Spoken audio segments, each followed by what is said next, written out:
Thank you for welcoming me onto your screens or onto your headphones, depending on how you're watching this. I'm Eddie, and this is The Rollback. Folks, I'm going to talk to you today about Huesera, the Bone Woman, aka not everyone wants to be a parent. So this film is about a woman by the name of Valeria and the troubling journey that she takes to, one, have a child with her husband, two, the pains of being pregnant, three, the birth, and obviously, like the haunting that takes place after. In case you can't tell, this is kind of in the way of like Rosemary's Baby, almost. Kind of a sign also of postpartum depression, what that does to you, but also the emotional weight that it bears. One of the point being is that Valeria initially wants to be a mother. She can't wait to be pregnant and have a kid. But as the story unfolds and the gravity of pregnancy really begins to weigh on her, you begin to see her psyche cracking. Now, clearly in the film, this is done due to a otherworldly force, an urban legend, the Bone Woman coming after her and her child. Whereas on the other side of the coin, it can very easily be seen as the fact that maybe she doesn't want to be a parent, that she was just doing it because it's what's expected of her, not what she desires. When in actuality, when you actually watch the film, you begin to notice she has certain tendencies. She's actually gay, maybe bisexual. But so she sleeps with her husband, but it's very clear she's not enjoying herself. Whereas she makes passionate love with her girlfriend / actually her girlfriend. Again, they don't make it clear if she's bisexual or lesbian and in the closet. I'm not quite sure. She is helped along by her aunt, who is, I believe, lesbian as well, who is gay as well.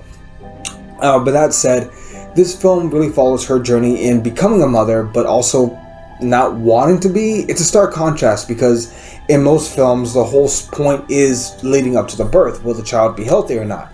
Is the child possessed? Is she possessed? What's going to happen going forward?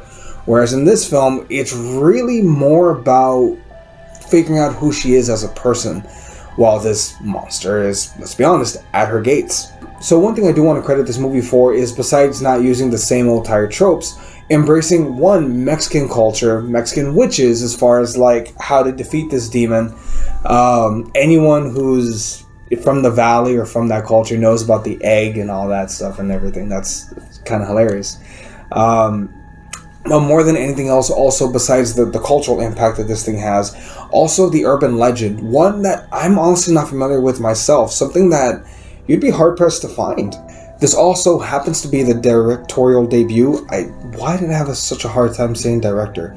This is the debut of one Michelle Garza. She actually wrote and directed this film.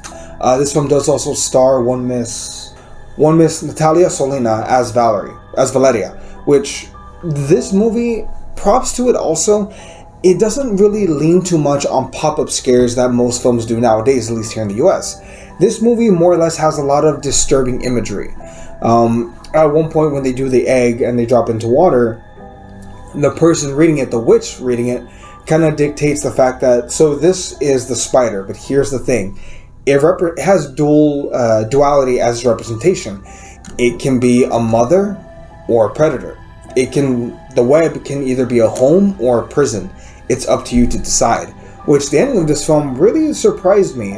They go into the exorcism scene where, she has to go and face the Bone Woman, face the monsters, face what she's hiding within herself. And then she makes a shocking decision to leave. Spoiler alert, she leaves the baby with her father, which I'm not advocating, leave her kids or whatever, but she makes the decision to pursue what she wants rather than what is deemed necessary of her. She also has this really complicated relationship with her family, which, that's not the relationship I have with my immediate family, but I could definitely see with my aunts and uncles. So that was unfortunately realistic. But The Bone Woman is a great horror film that does deserve to be watched. It is available on Shudder, as I understand, or you can always rent it on YouTube. The way I did, it was only $4. Definitely a film worth watching. Granted, some of y'all might need the subtitles. I did on certain parts of the film, but nonetheless, a great film to watch. But what did you think? I think I'm possessed, man. I keep messing up my words. But what did you think? Go ahead and comment down below. We'd greatly appreciate it, and we'll talk to you later. We'll see everyone.